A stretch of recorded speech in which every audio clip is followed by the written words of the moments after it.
حياكم الله يا جماعة في هذا الدرس الجديد على قناة أبو العراق.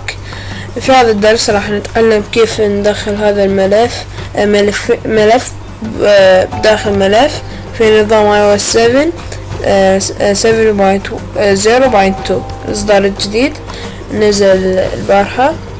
طبعا للتأكيد فقط إعدادات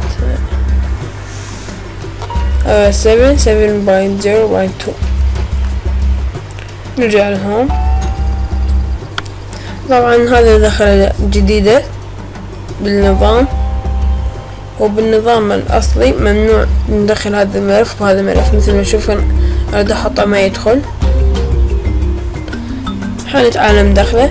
لازم عندنا ملفين وكل ملف بتطبيقين أو أكثر مو أقل. كالتالي نضغط على الملف اللي نريد ندخله بالملف الثاني ودبل كليك على الهوم بسرعة مثل ما شفتوا. هسه نرجع للهوم بدون ما نضغط زر الهوم على اللمس. مثل ما شفتوا هذا عندنا واقف ما يتحرك مثل هذول الثانيين. نفوت على الملف اللي نريد ندخله هنا، نجيب هذا ونحطه هنا. فاتت ملف ثاني مثل ما شايفين انتو. نشوف ملف ثاني، نرجع على الملف الثاني. يعني طريقة جميلة جدا.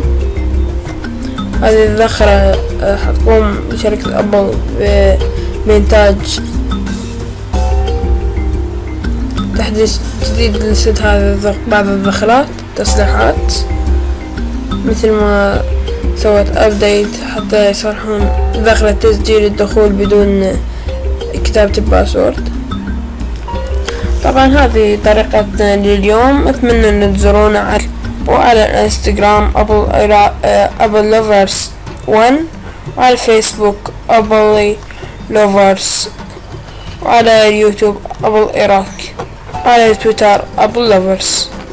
تحياتي، هذا درسنا لليوم.